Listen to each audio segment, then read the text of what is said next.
In less than 6 months, recreational marijuana will be legal to buy in our state.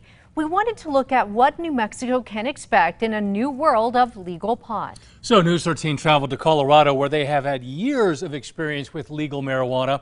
And the lawmen and women there have a dire warning for New Mexico. How big is this problem? I think it's huge. Prosecutor George Brockler was there in the beginning. What has turned out to be unpredictably bad is the surge in crime. One, violent crime. Brockler was a newly elected district attorney when Colorado first legalized recreational pot. And at the time I thought, we'll spend a lot of our time on cocaine, methamphetamine, fentanyl, which was really starting to catch fire back in the early 2010s. That turned out to be crack smoke crazy, because what I ended up having to do was take this senior prosecutor who runs this organized crime unit now, and more than 50% of her time was dedicated to nothing but illegal marijuana grows. That was 8 years ago. I was not one of the people that said, hey, legalizing marijuana is just going to be so very good for Colorado and my kids. I don't believe that. I still don't believe it. I think the evidence is there that it has been overall bad. That evidence includes so many killings, they have trouble keeping track. I thought it was 16. Well, 16 is the one that we weren't able to charge because it was the dispensary guard, and we've never... Well, we haven't solved it, but it's a murder related to, yeah, okay, so we've had 16 murder cases related to the illegal transaction of marijuana. So people, like this was a security guard, the unsolved one was a security guard for a dispensary who was murdered and then stuff stolen. And that's just the first degree murder cases.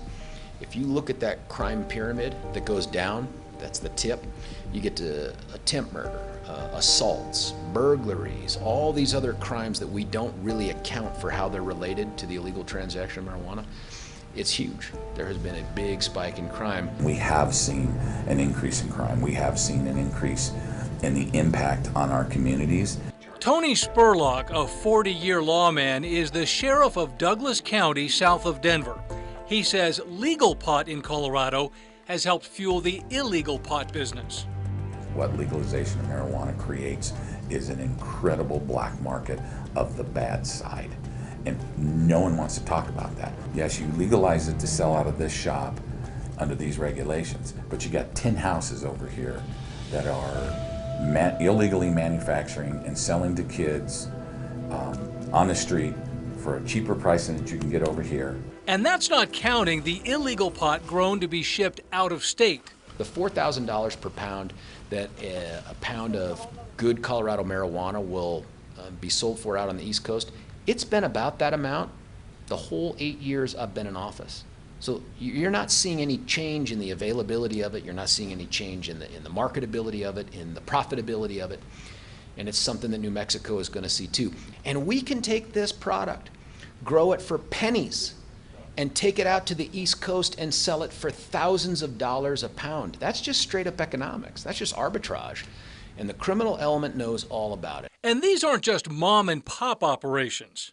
These are very sophisticated groups because we have people from the cartel, you have gang organizations. You will see more of the national and international drug cartels showing up down in New Mexico to do their cultivation and ultimately their distribution. This is a money laundering case with a side of marijuana. Just this summer, local and federal agents in Colorado busted a group of 21 Chinese nationals accused of running illegal grow operations across the Denver metro and laundering the money through apps in China.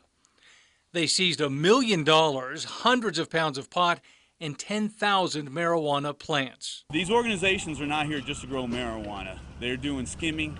They're doing Medicaid fraud, they're doing mortgage fraud, they're involved in homicides, they're involved in human trafficking. Colorado lawmen and women will also tell you that one of the unexpected problems with legal marijuana is that it actually makes it much harder for police to crack down on illegal pot.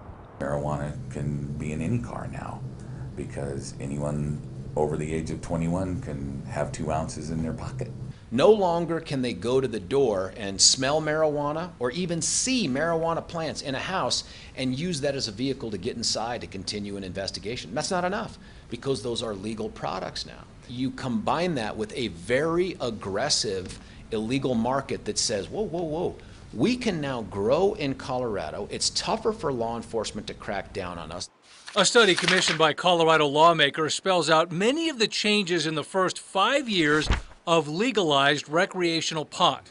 With marijuana legal, arrests related to marijuana dropped by more than half, but arrests for growing pot went up by more than 50%.